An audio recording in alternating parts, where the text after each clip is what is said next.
Pro1 RRI Singaraja siaran kanal informasi dan inspirasi. Terima kasih pendengar Anda masih bersama kami di kesempatan hari ini, dan untuk dialog interaktif Hai Baliken Ken, kita akan sharing seputar topik peran Dinsos dalam penanganan bullying di Kabupaten Buleleng. Telah hadir dua narasumber di studio Pro1, Kadis ataupun Kepala Dinas Sosial Kabupaten Buleleng, Bapak Iputu Karyaman Putra Esos MM. Selamat pagi, Swastiastu Bapak. Selamat pagi, Om Swastiastu, Assalamualaikum warahmatullahi wabarakatuh. Salam sejahtera untuk kita semua masyarakat Kabupaten Buleleng. Semangat pagi. Semangat pagi luar biasa. Apa kabar Bapak, sehat? Asongkare, semangat selalu, rahayu, sehat sekeluarga, sehat sendiri, dan sehat kantornya. Sehat kantornya. Iya. SDM kan sangat ditentukan. Betul. Betul Pak. Semua betul. teman-teman di kantor Dinsos. Ya. Luar biasa Pak ya, selalu siap untuk RRI ini. Asongkare selalu siap bersama tim. Betul. Dan sekarang mengajak pendamping ya Pak ya? Ya, secara khusus. Jadi kita akan mempromosikan, menyampaikan kepada masyarakat bahwa di Kabupaten Buleleng ada pendamping pekerja sosial dari Kementerian Sosial Republik Indonesia, khusus di Kabupaten Buleleng. Baik ya. Yang disebut pendampingnya itu adalah Mbak Bella Safira Fitriana, begitu ya, sebagai pekerja sosial Kemensos RI. Apa kabar Mbak Bella? Baik, semua baik. Semua baik ya Mbak ya, luar biasa. Ini tumben mampir ke RRI? Tumben jadi agak grogi dikit. Jangan grogi, tenang saja kalau sudah bersama Pak Kadis ya. Nanti akan ngalir dengan sendirinya. Siap. Oke, terima kasih sudah hadir pula di studio Pro1 untuk Mbak Bella. Nanti juga sharing ya seputar topiknya mengenai peran Dinsos dalam penanganan bullying di Kabupaten Buleleng. Ini yang namanya bullying biasanya semua pihak ya berperan ya Pak ya, bukan saja dari dunia pendidikan. Nah, kita akan dengarkan juga pemaparan dari Kadis Sosial ya Mbak Bella ya, dan juga pendengar terkait dengan peran Dinsos ini dalam penanganan bullying. Silakan Bapak. Ya, terima kasih. Jadi pada kesempatan ini kami hadir di tengah-tengah masyarakat Kabupaten Buleleng.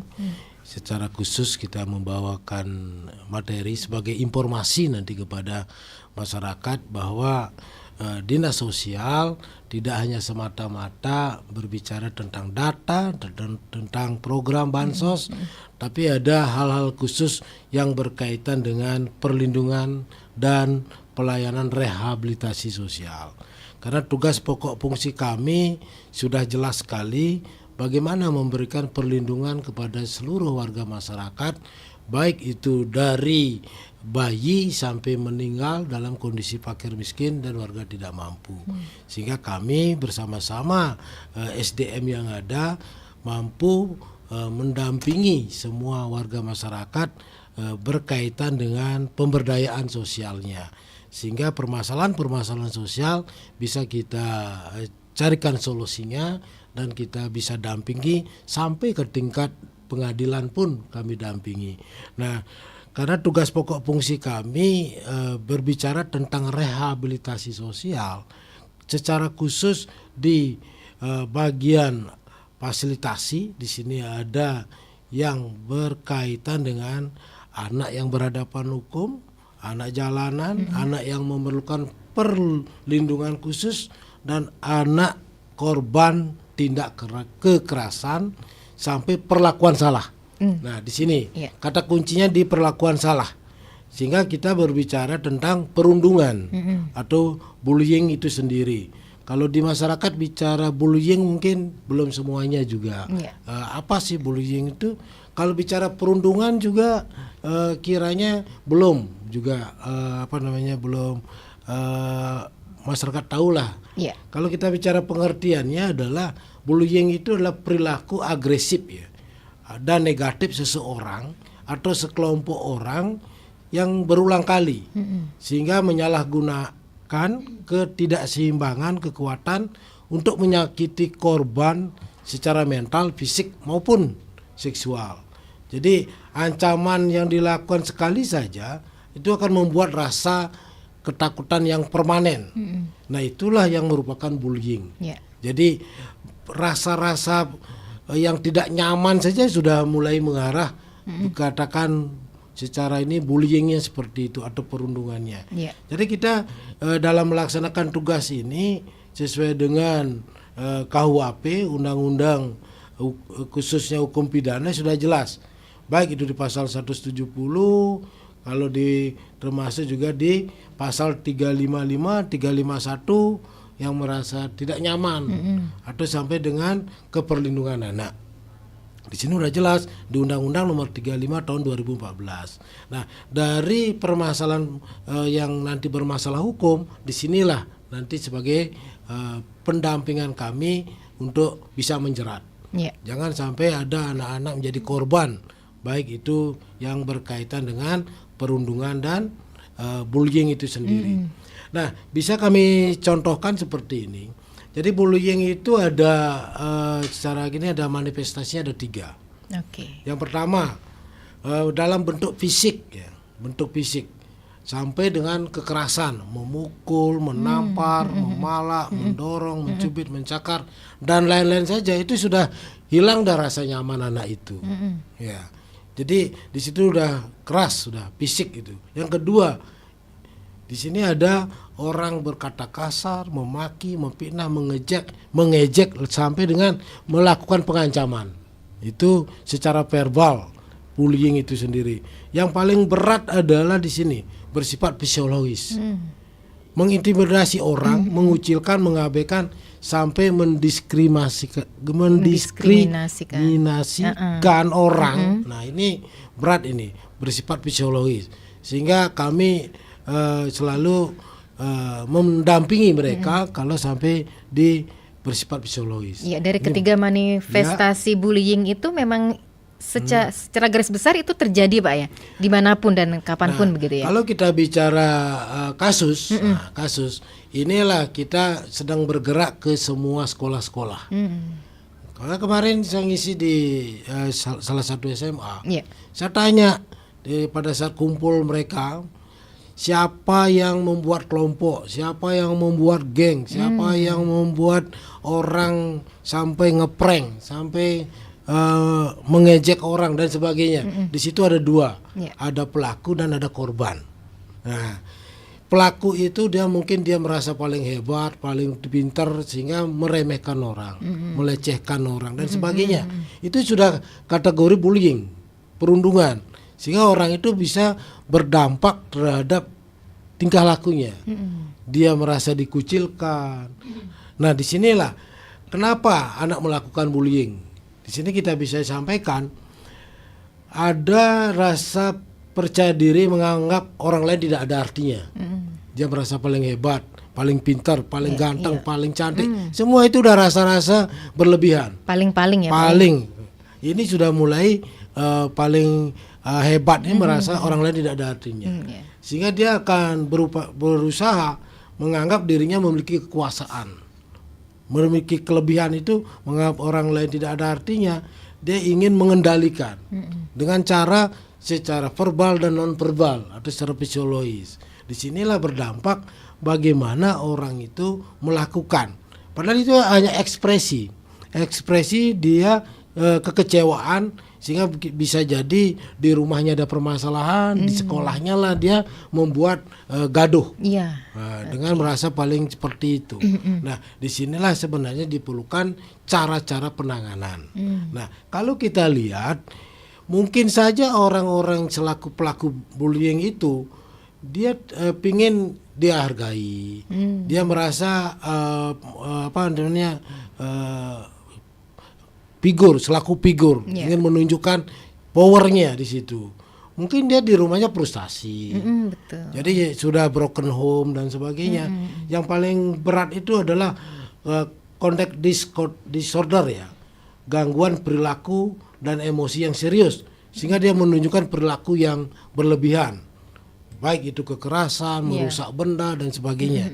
Nah, disinilah perlu kami bersama-sama untuk tidak mereka melakukan hal itu baik di dalam rumah maupun di luar rumah. Nah, karena dia memiliki dampak baik itu selaku pelaku maupun korban. Pasti kalau merasa jadi korban, dia sangat menderita. Ketemu orang aja bisa dia sudah nggak percaya diri, karena diejek, karena diolok, dia sudah menderita sangat luar biasa. Kepercayaan dirinya udah mulai hilang. Bisa jadi mogok ke sekolah males, makan males, di rumah mungkin mengurung diri saja. Nah, itu sudah menunjukkan gejala stres. Nah, di sini akhirnya apa dampaknya? Konsentrasi belajar menurun sampai dengan menyalahkan diri sendiri. Oh, memang saya orangnya jelek nih, orang saya bodoh, orang saya sudah tidak mampu lagi dan sebagainya. Nah, disinilah sampai kalau tidak kita dampingi berisiko mengambil langkah negatif sampai mau membunuh diri. Nah, ini dampak-dampak ini yang harus kita cepat. Nah, disinilah fungsi kami di Dinas Sosial bersama pekerja sosial. Yeah. Nah, karena di Buleleng, nah sudah banyak kasus nih sampai berkaitan dia melakukan karena dia merasa tidak mampu, tidak kuat, ingin menunjukkan kebalik jadinya. Karena udah frustasi, stres, bisa melakukan hal-hal yang melanggar. Jadi masa saya diolok terus, saya akan tunjukkan. Kadang-kadang cara menunjukkannya negatif. Seperti apa negatifnya itu, kita Pak contohkan Kadis? mungkin saja karena tidak ada perhatian di rumah, dia Oh, dan iya, sebagainya, betul. dia merasa pingin, oh HP kamu jelek sekali dan sebagainya, bisa melakukan pencurian. Nah itu contohnya. Sampai yang kamu tidak jantan, kamu ini bisa melakukan kekerasan seksual. Ini berat ini sampai dengan saya dibilang nggak kuat, menganiaya pun dia bisa lakukan. Ingin menunjukkan selama ini dibullying gitu. Nah disinilah sampai ada pengerusakan barang, kekerasan. Nah di sini paling berat itu adalah di kekerasan seksual. Di situ ingin tunjukkan power dan sebagainya. Nah, kitalah di Dinas Sosial bersama pekerja sosial untuk bisa mensosialisasikan, mendampingi kalau sampai di tingkat ada pelaporan. Karena bisa jadi ada korban bullying melapor.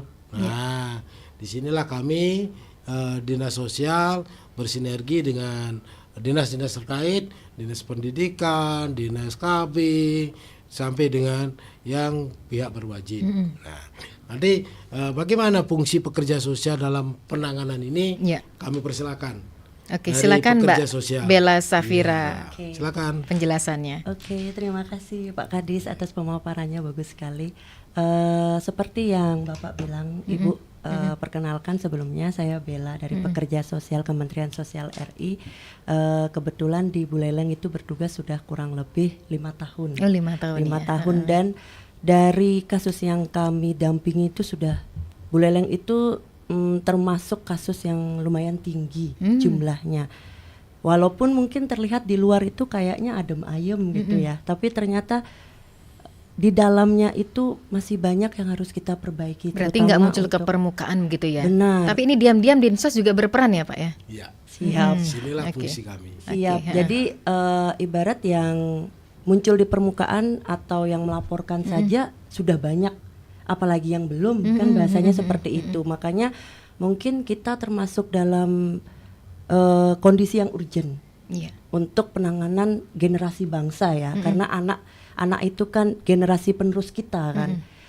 Dia nanti yang akan meneruskan Indonesia ini seperti apa, bahasanya seperti itu. Makanya di dalam Undang-Undang Perlindungan Anak ini sangat ditekankan bahwa semua anak usia dari dalam perut sampai 17 tahun itu kami lindungi. Baik itu dari psikisnya, pendidikannya, semuanya, hak anak itu harus terpenuhi. Iya, berarti ada kategorinya, kriterianya ya Pak Kadis ya. Ketika Dinsos itu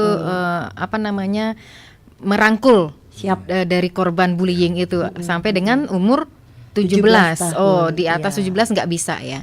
Sebenarnya 17 tahun 11 bulan 29 hari. Oh, gitu. Iya, Itu iya. masih dalam perlindungan kita. Tapi kalau sudah dia menginjak usia ke-18 itu dia sudah termasuk dewasa di dalam hukum.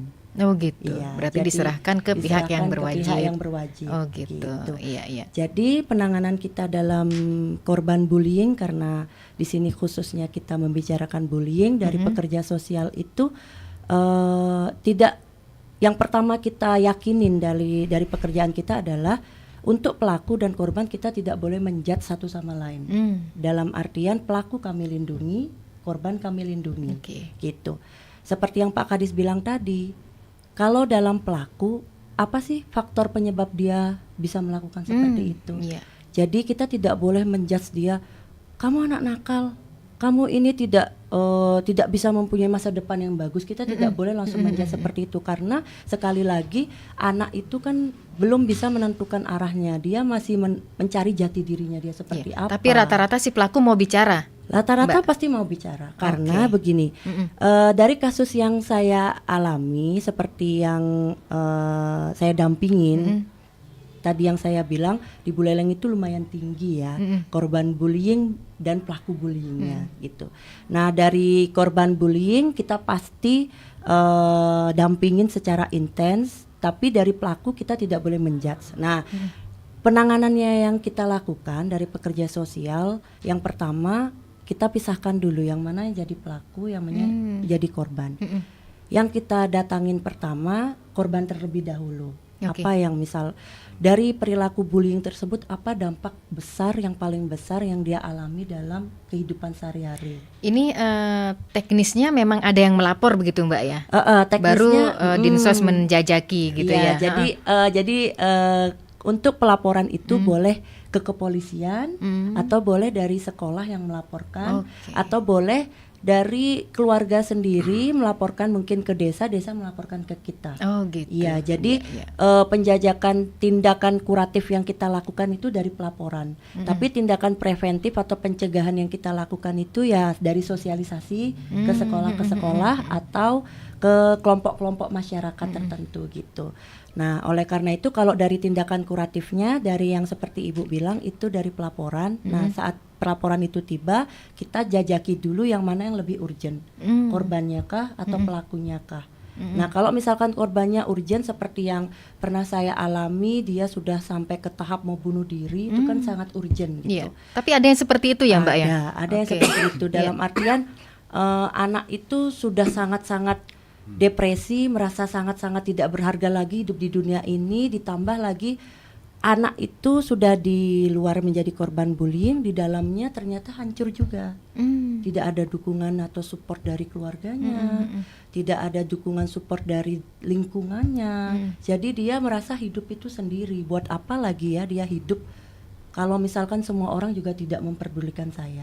Nah itu kan sudah sangat batas tertinggi dari kecewaan seorang anak ya, karena dimana seharusnya anak itu dilindungi terutama dari keluarga dekatnya, tiba-tiba dia tidak merasakan itu. Nah jadi kalau misalkan ada laporan seperti itu, biasanya kita langsung datengin yang lebih urgent dulu. Nah kalau misalkan kita sudah datangkan, kita biasanya asesmen itu ada beberapa teknik yang kita lakukan, karena biasanya korban bullying untuk bertemu orang baru itu dia kan tertutup. Ya rata-rata tertutup, dan dia sudah tidak percaya lagi dengan lingkungan gitu, sudah sangat mistrust gitulah bahasanya gitu. Jadi ada beberapa asesmen yang kita harus lakukan sampai dia mau berbicara, dan setelah kita melakukan asesmen itu kita lihat apa sih yang menyebabkan anak ini selain korban bullying, apa sih yang menyebabkan dia seperti ini. Nah setelah itu dampak bullying itu sebegitu berat bagaimana bagi dia. Nah apabila kita sudah menemukan jawaban dari semua pertanyaan itu, kita analisis dari pekerja sosial. Kalau dari kita pribadi, kita memang diajarkan pelatihan untuk menangani kasus-kasus darurat seperti itu. Dalam artian saat itu misal anak itu merasakan kecemasan yang luar biasa, kita bisa diberi pelatihan untuk itu. Tapi untuk terapi lanjutannya mungkin kita tetap seperti yang Pak Kadis bilang, kita tetap bermitra dengan stakeholder yang ada di sekitar kita, seperti pemerintahan, dinas terkait, atau yayasan-yayasan swasta seperti itu. Misal kayak anak ini ternyata dalam analisis kita dia butuh pendampingan psikologis. Nah kita arahkan dia, kita kerjasama dengan psikolog atau dinas-dinas terkait yang menyediakan psikolog untuk membantu anak ini pulih dari masa kritisnya. Kita bilang masa kritis gitu. Nah kalau misalkan ternyata faktor kedua dari keluarga, nah kita biasanya juga analisis ke keluarganya, kita datangkan home visit ke keluarganya. Di keluarganya kita paparkan sebenarnya apa sih yang terjadi di dalam keluarga kalian sehingga anak ini seperti putus harapan gitu. Jadi kita tetap datangkan keluarganya, kita berikan penguatan dan juga kita berikan bagaimana cara keluarga itu untuk bisa perhatian kepada anak. Karena kan namanya sekarang hidup sudah sangat modern ya Mbak ya. Ini Jadi, sampai dinsos turun pun, ini apakah peran keluarga tuh kurang ya Pak ya, atau bagaimana ya? Ya, kalau kita lihat dari perkembangan di masyarakat itu kan pasti pertama di keluarga inti, kedua perkembangan IT, medsos ini. Jadi kalau tidak bijak, tidak dikawal anak-anak, kadang-kadang disinilah sulit untuk terkontrol ya. Bisa jadi dia selaku korban atau selaku pelaku, kita malah nggak tahu itu biasanya. Saya sendiri namanya orang tua kan tidak bisa kadang-kadang sepenuhnya mengetahui itu, karena setelah terjadi dia merasa tidak nyaman atau mengurung diri, baru kita ngeh itu ya, oh ternyata dia ada masalah. Nah kita bisa lihat di hasil penelitian, penelitian di kaitan dengan bullying itu sendiri, yang paling berat itu di bullying verbal, dan di non verbal ini yang paling berat 77,3. Jadi sudah sakit hati, rasa itu sudah kadang-kadang udah bisa meluapkan. Jadi dengan sendirinya tingginya sampai 77%. Kalau fisik mungkin 36% hasil penelitian, rasa sakit mungkin bengkak atau dipukul seminggu 2 minggu sembuh. Tapi kalau sudah sakit hati, nah kalau anak-anak muda mungkin patah hati ya. Nah, kalau orang sudah patah hati kan susah sekali diajak untuk merubah mindset itu. Prosesnya lama, panjang, apalagi patah hatinya sampai menusuk banget itu loh. Nah disinilah sampai 77%. Itu baru kalau penelitian Indonesia. Kalau luar negeri, nah ini lebih dominan kan di anak-anak usia sekolah ini, karena dia dari kecil sampai SMA ini. Ini yang sampai 80% ya pasti mengalami bullying itu sendiri. Kita mungkin pernah juga, pasti pernah sekolah, pasti pernah merasakan juga, apakah selaku pelaku atau selaku korban. Karena tipis nih, beda tipis dia. Nah 60%-nya di SD sampai SMP dia, yang menjadi kekhawatiran ada menjadi masalah besar, karena dia labil sekali. Kalau SMA udah mulai anggaplah menganalisa dikit ya. Tapi dari SD kelas 6, SMP, masa puber, ini berisikonya tinggi sekali kalau tidak dapat didampingi atau diketahui oleh pihak keluarga maupun orang tua itu sendiri. Jadi disinilah pentingnya perhatian semua pihak, sehingga fungsi kami di merehabnya itu lebih ringan. Karena kalau sampai mencuat ke hukum, tambah berat beban dari pelaku maupun si korban. Karena di umur sekian harus berhadapan dengan pemeriksaan. Berarti kalau sudah rehabilitasi tidak kena ke ranah hukum begitu maksudnya Pak ya? Jadi kalau dia sampai ke ranah hukum tetap kita dampingi. Karena kalau sampai berisiko ada kekerasan, tadi ada penganiayaan, kalau ada yang pihak melaporkan. Jadi kita pun kemarin ada sampai anak-anak 5 orang ya, sampai kita titip sama orang tuanya lagi supaya tidak melakukan itu karena berdampak sosial. Sampai melakukan apa? Pencurian kemarin terakhir, masih kecil-kecil. Jadi SMP kelas 1 sampai pencurian, lari dari rumahnya. Jadi di sini ya seninya kerja di dinas sosial. Jadi banyak hal yang berkaitan dengan masalah kemanusiaan. Tapi memang secara garis besar tadi juga disampaikan oleh Pak Kadis dan juga Mbak Safira, itu sudah urgent ya kita ya, kasus bullying untuk di Buleleng. Dan ini juga apa ya, bisa dikatakan tidak hanya mengandalkan dinsos saja ya. Apakah perlu ya pemahaman bagi si anak begitu ya Pak? Dari intern keluarga. Nah disinilah kami bekerja sama, kolaborasi dengan stakeholder yang paling cepat mungkin melalui Karang Taruna. Jadi kami atau diberikan lebih kegiatan positif gitu ya. Jadi lebih mengarah ke situ. Kalau di Sepak Raman ada kegiatan-kegiatan di luar jam sekolah atau hari libur. Jadi kita dorong seperti itu supaya dia bisa melakukan mengetahui adat budaya, etika dan sebagainya. Yang kedua, kami turun ke sekolah-sekolah. Jadi sosialisasi itu penting karena dia pasti saja aku mungkin saja pasti seperti itu. Karena dia kesehariannya memang apa adanya. Oke, berarti Dinsos hampir intens ya melakukan sosialisasi edukasinya ya. Jadi kita turun ada istilahnya praktek ya. Kita langsung praktek kepada sekolah-sekolah yang ada di wilayah Kabupaten Tapi Buleleng. ketika melakukan sosialisasi ataupun edukasi ke salah satu atau beberapa sekolah yang ada di Buleleng, ada nggak sekolah itu juga ada kasus bullying begitu?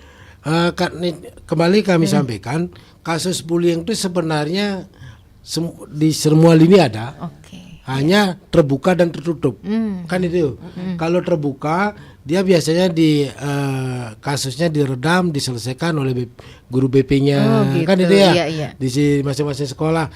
Kalau sampai parah, orang tuanya dipanggil, sampai dia melanggar hukum, Dinsos yang merehab. Merehabnya itu mendampingi. Kalau bisa kita sampai ada. Sekarang ditahan ada ya 4 orang ya. Sampai udah ditahan ya Pak ya? Ada. Gara-gara kasus bullying ini ya? Kasus bullying ini. Sehingga karena dia di rumahnya tidak nyaman dan sebagainya, sering diolok, sekolah nggak mau, akhirnya mencuri.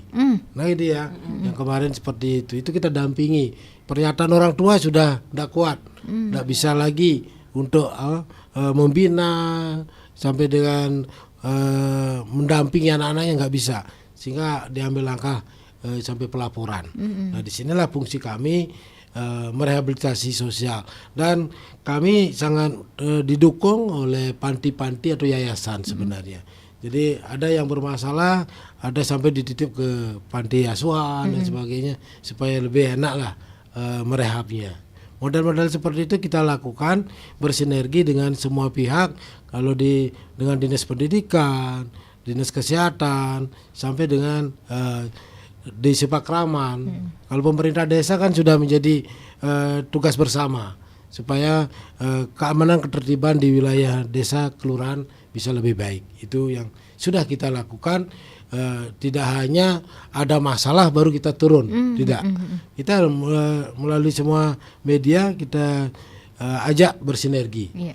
Mulai kalau ada masalah seperti tadi disampaikan, kita home visit. Nah home visitnya itu harus punya orang ahli di sana. Jadi bisa jadi dia tidak mau terbuka. Disinilah pekerja sosial yang bersinergi dengan tim, ada dari psikolog, itu udah siap selalu membantu kita. Ya, dalam sehari ada berapa penanganannya, Mbak Safira, untuk kasus ini? Karena kan melibatkan psikolog tuh, apalagi nih dari pihak pelaku dan korban. Itu apa sih istilahnya nggak mumet gitu ya? Jadi kalau lebih dari 1 atau 2 pelaku gitu ya. Kalau untuk kasus bullying sendiri kita nggak bisa hitung sehari ya, karena laporan itu kan kita nggak dalam waktu sehari ada 4 ada 5 nggak nentu gitu, nggak nentu. Tapi kalau untuk 1 bulan mungkin kita bisa perhitungkan. Tapi kalau misalkan saat panen, misal kayak kita bilang saat panen ya saat panen itu lebih dari berapa yang ditangani saat gitu? Panen itu mungkin 1 hari untuk kasus bullying. Kasus bullying itu ya 1, 2 kayak tadi Pak Kadis bilang saat panen sekalinya panen 4 gitu. Gitu. Tapi kalau untuk 1 harinya bisa jadi nggak ada juga gitu, karena kan sekali lagi yang seperti Pak Kadis bilang kasus bullyingnya ada yang tertutup ada yang terbuka. Mungkin yang tertutup itu diselesaikan secara kekeluargaan di sekolah sudah selesai. Yang terbuka itu dia udah dari keluarga korban tidak terima, dari ini terima, makanya mereka melaporkan. Nah itu bisa jadi kasus terbuka. Makanya sekali lagi kalau untuk kasus lain bullying ya mungkin tidak usah ditanyakan ya. Gitu ya. Ya makanya ada saja ya. Ada saja, makanya saya bilang Buleleng ini kelihatannya kecil ya wilayahnya ya, tapi ternyata pelaku bullyingnya banyak. Ya gitulah ya. BDF maksudnya. Ketemu nanti lagi. Ya, ini saya mendengarkan pembicaraan ini. Pertanyaan pertama dari kasus yang terjadi, kalau saya kan sudah umur 70-an ya, SD-nya tahun berapa atau 50-an ya. Nah, kasus itu persentase meningkat sejak tahun berapa? Tahun ini kan ada tahun, nah kalau dari bahasa politik kan udah lama, udah baru reformasi ya. Belum ada alat IT dan sebagainya kan itu ya. Jika dia naik, faktor penyebabnya apa? Apa pendidikan? Apakah sarana prasarana kan itu ya. Ambil contoh, saya ini kan guru, pernah jadi murid SD juga ya. Waktu saya SD, saya tidak pernah TK ya. Persentase TK yang jani mie sing masuk kang TK pau panake sing juari harus kan gitu ya bahasa kita ya. Nah ini harus diikuti juga. Jadi dulu saya punya saudara 12, adik nomor 6 Maret TK ya. Nah itu persentasenya jika silakan lihat. Jadi pada waktu kondisi saya dari SD, kemudian saya mengajar saya mendidik bidang karakter PMP sejak SMP, sejak tahun 68 saya jadi guru PMP. Tidak pernah saya menemukan kasus-kasus, anggaplah anak kecewa, patah hati, atau pokoknya timbul masalah lah. Dan sebaya saya anaknya itu sukses semua, apalagi yang guru, pasti dia sarjana, dokter dan sebagainya. Kuncinya sekarang adalah pendidikan, dan pemerintah sudah menganggarkan 70% untuk pendidikan. Sekarang tadi Pak Kades mengatakan bahasanya apa itu, terintegrasi ya, terkait itu antar instansi ya. Jadi tidak dinsos saja, tidak pendidikan, kesehatan bisa, dan Departemen Agama.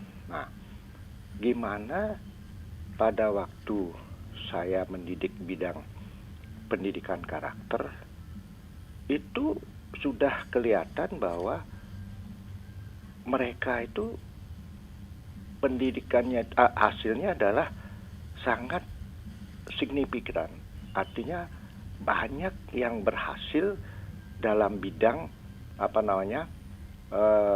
moral, artinya budi pekerti moral.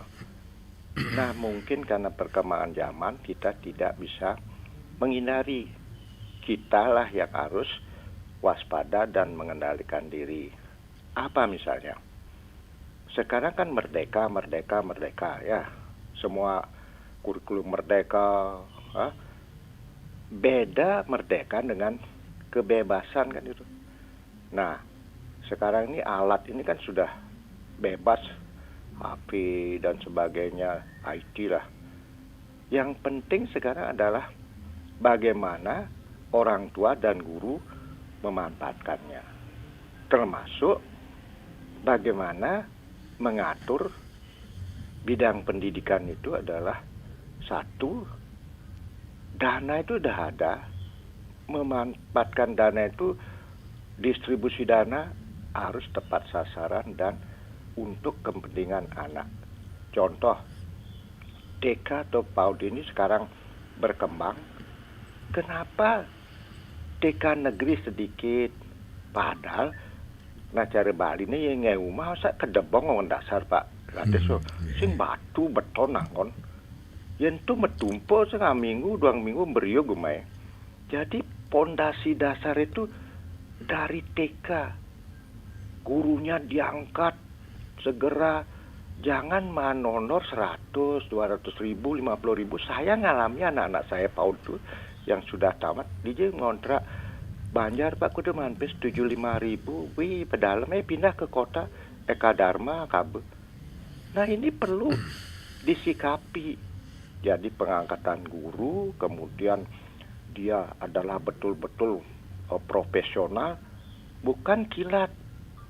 Tamat SMA, nganggur di desa, ngune guru TK, gedeg galak ini anak cerik, sing nawang pendidikan psikolog itu, liu doh, kilat paket C, kilat itu ya mungkin istilahnya C itu, saya lupa namanya. Nah ini saran saya juga untuk Buleleng, mungkin Pak Kadis dan Ibu narasumber bisa melihat faktor penyebabnya, kemudian mengatasinya. Terutama adalah di SD juga anak-anak itu harus diawasi oleh guru BK. Guru saya di dosen dan sering saya katakan ngajar di BK. Kamu di BK itu jangan negak di meja nih, Rogen. Cari anak-anak di waktu istirahat, tanya ada masalah, jangan laporan di kelas saja. Contoh Pak, ada anak selalu diejek, dipukul, dia orang pendiam dia. Tapi setelah 4 kali, 5 kali itu ngelawan dia. Iya. Guru nih, kepala sekolah galakinnya nih, aneh ini, pelaku nih.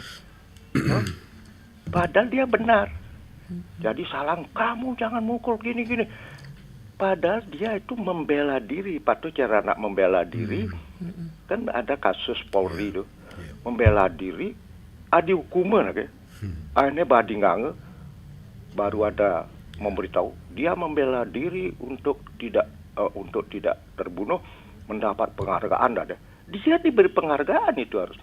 Nah inilah perlu disikapi. Jadi saran saya, pendidikan, karena saya pendidikan moral Pancasila, sering ketemu anak didik saya dulu, Pak Adilangang PMP ini pemelagati, yang sampai anak cucunya jangan jawab koren Pancasila Pak. Itu pemelagati dan tuh hilang sampai saya digitukan anak didik saya. Baik. Itu sekian, terima kasih. Om Santi. Ya, terima kasih Pak Narte. Sebelum dijawab, kita terima kembali atensi pendengar. Selamat pagi. Volume radionya dengan siapa di mana? Om Swastiastu. Om Swastiastu, sareng sira niki? Dengan Ibu Nyoman di Tajun. Bu Nyoman di Tajun, nggih. Silakan Ibu. Ya, Om Swastiastu. Selamat pagi Bapak narasumber dari Ibu. Nggih. Swastiastu Ibu. Selamat pagi Bu Bu. Nyoman. Jadi dia sependapat dengan Pak Narte tadi. Iya, Pak Narte. Ya, beliau bilang pendidikan PAUD usia dini itu kan sangat penting. Jadi itu adalah pondasi untuk menjadi anak-anak yang tangguh di masa yang akan datang.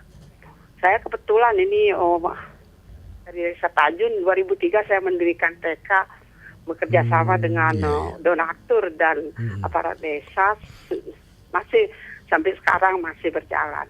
Jadi mohonlah dari dinas sosial ya ini ya. Iya benar mohon Ibu.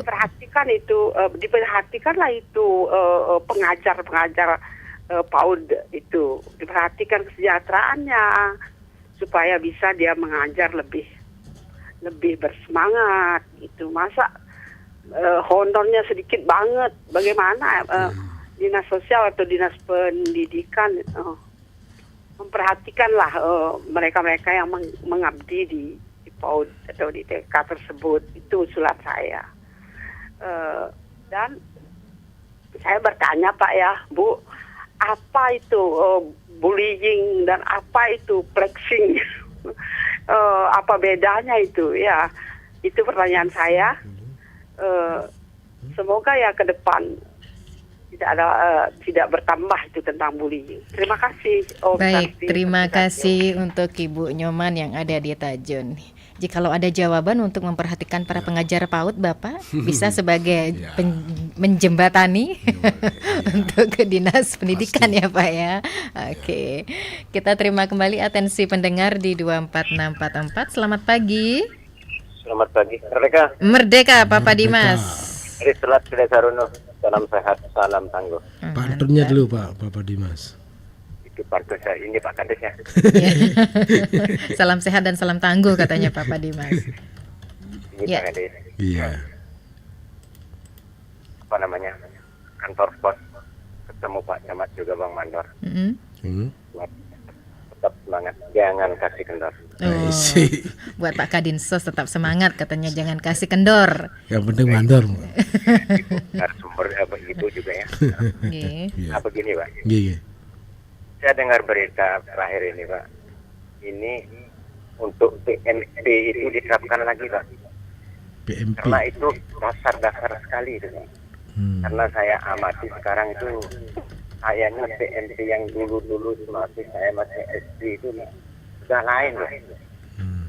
Artinya kalau yang dulu itu betul-betul diamalkan, diingat. Kalau sekarang itu sudah artinya ya agak jauh lah. Ini untuk ke depan ini untuk terus diincarkan lagi seperti dulu kan ada penataran P4 itu Pak. Memang ada dasarnya sekali dari sana itu Pak. Dan betul-betul mengamati isi-isi apa yang ada dalam Pancasila itu dari sila pertama hingga kelima itu Pak. Tapi kalau sekarang kan ya Bapak kan sudah lihat juga, ya, anak-anak itu gimana Pak ya. Dan untuk yang kedua, mudah-mudahan di Kabupaten Buleleng ini Pak bisa teratasi itu apa namanya yang dibeli seperti itu Pak, agar bisa diamati. Makanya seperti judulnya Dinsos hadir untuk mengubah pola pikir kan gitu. Ya, nah, itu Pak, itu dari saya Pak. Apa yang disampaikan Pak Kardi tadi ya, memang betul begitu Pak. Dan itu yang terakhir itu dengar itu seorang dokter membullying pasiennya itu. Nah itulah disayangkan sekali Pak. Mudah-mudahan jika Buleleng ya tidak ada Pak ya, dan bisa diatasi semuanya. Buat Bapak dan Ibu narasumber, tetap semangat Pak. Saya mendukung Pak sepenuhnya Pak. Mudah-mudahan anak-anak kita ini agar terhindar dari kasus-kasus bullying, artinya semuanya semacamnya itu Pak ya. Itu harapan dari saya. Kurang lebih mohon maaf Pak. Terima kasih. Selamat bertugas kembali. Baik, terima kasih untuk Papa Dimas. Kita terima kembali satu penelpon lagi ya. Sebelum ditanggapi ataupun dijawab. Berdering, ini sebagai penelpon terakhir. Selamat pagi. Selamat pagi Ibu. Nggih. Selamat pagi Pak Gadis. Iya, dengan Ibu siapa di mana ini? Dengan Ibu Eka di Tasik. Oh, tetanggaan sama Bu Nyoman tadi ya? Saya kira Bu Nyoman ini kok mirip suaranya. Nggih, dumun beliau juga yang memberikan saya ilmu juga sebenarnya. Okay. Jadi Bu, menanggapi pembahasan kita hari ini untuk Pak Kadinsos, sangat luar biasa. Saya sangat apresiasi. Saya sebagai pelaku pendidikan juga benar-benar merasakan bagaimana fenomena bullying itu terjadi di dunia pendidikan.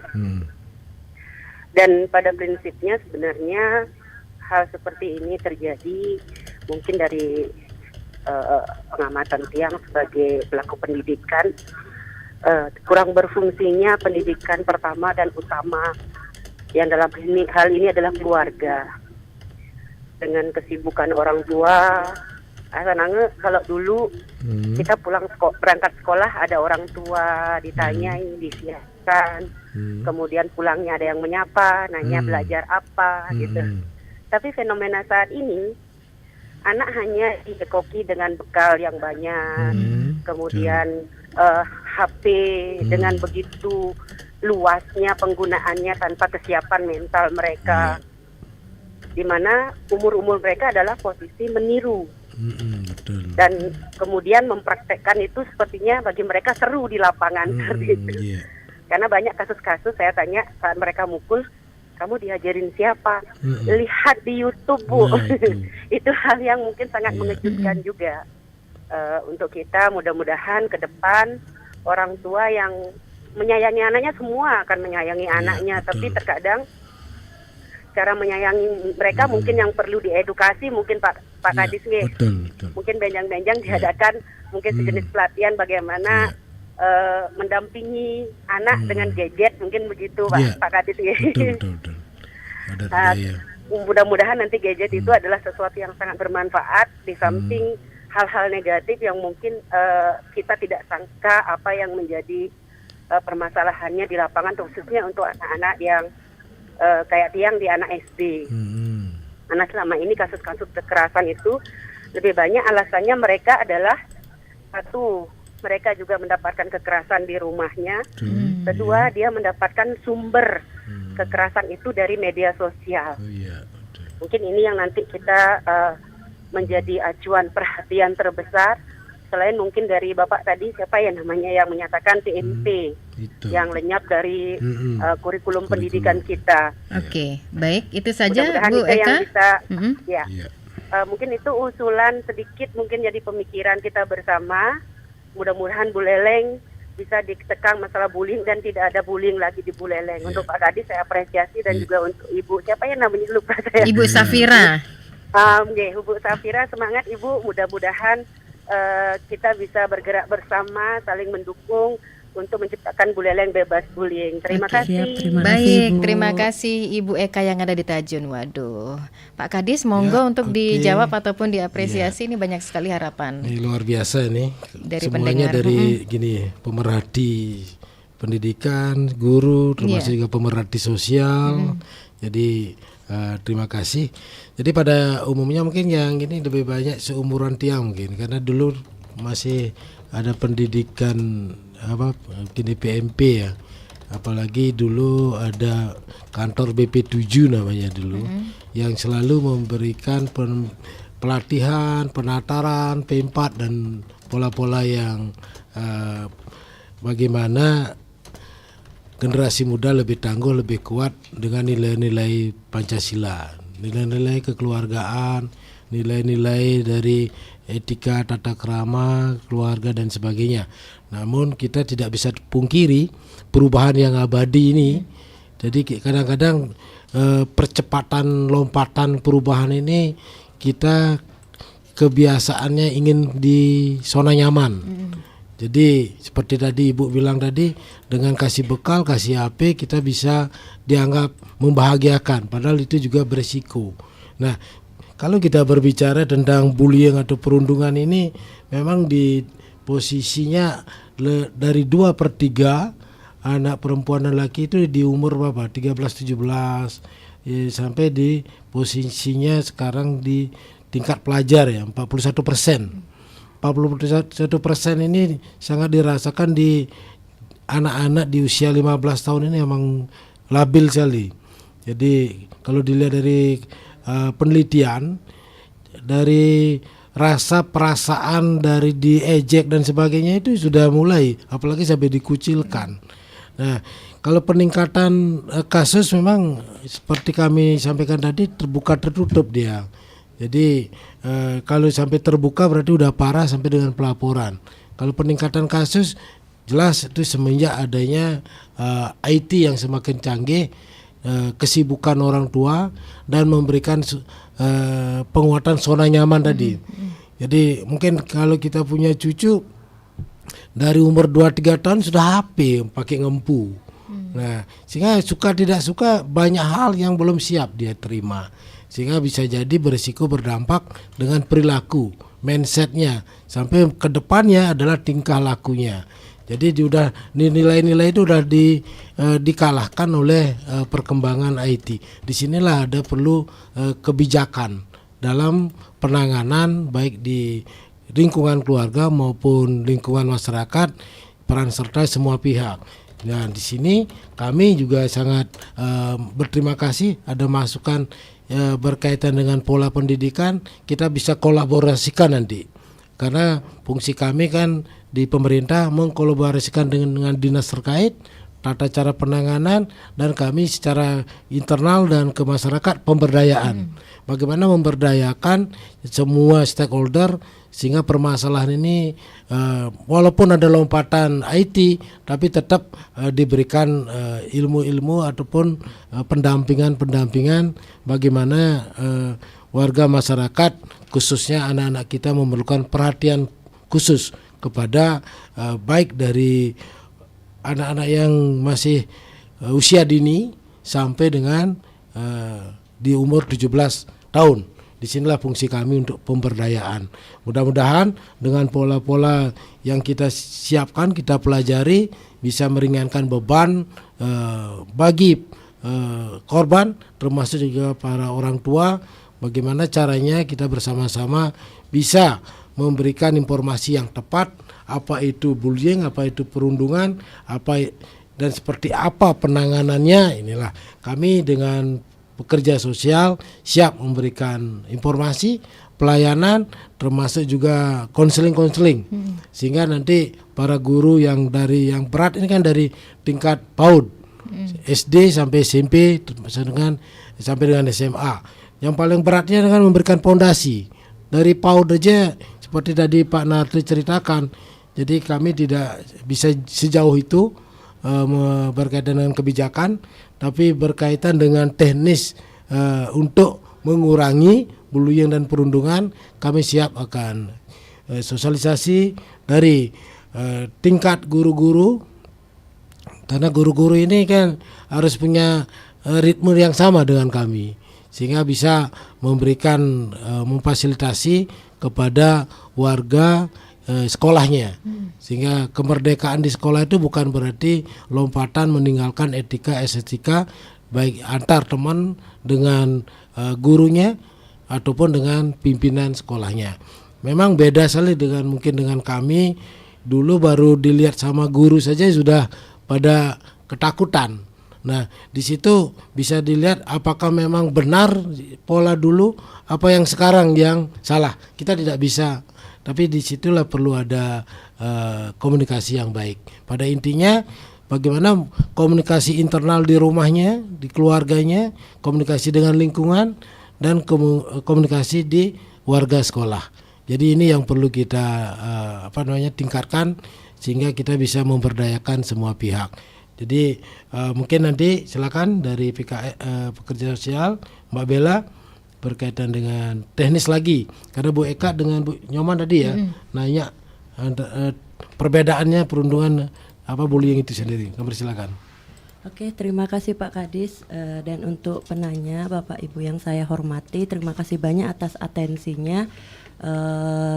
Mungkin untuk pelajaran Pancasila itu di zaman saya juga sudah tidak ada kayaknya Pak Kadis ya, karena kebetulan saya tidak tahu juga bagaimana itu sistem pembelajaran Pancasila, tapi dirasa kalau memang itu berhasil mungkin itu bisa kita sosong untuk kembali ditingkatkan. Itu pertama. Kedua, seperti yang tadi mungkin Ibu Eka, Ibu Nyoman, Pak Narte, dan mungkin Bapak selanjutnya itu berkata, dalam pendidikan sekarang kenapa anak itu berubah gitu, dalam artian kok beda ya pendidikan dulu sama pendidikan sekarang.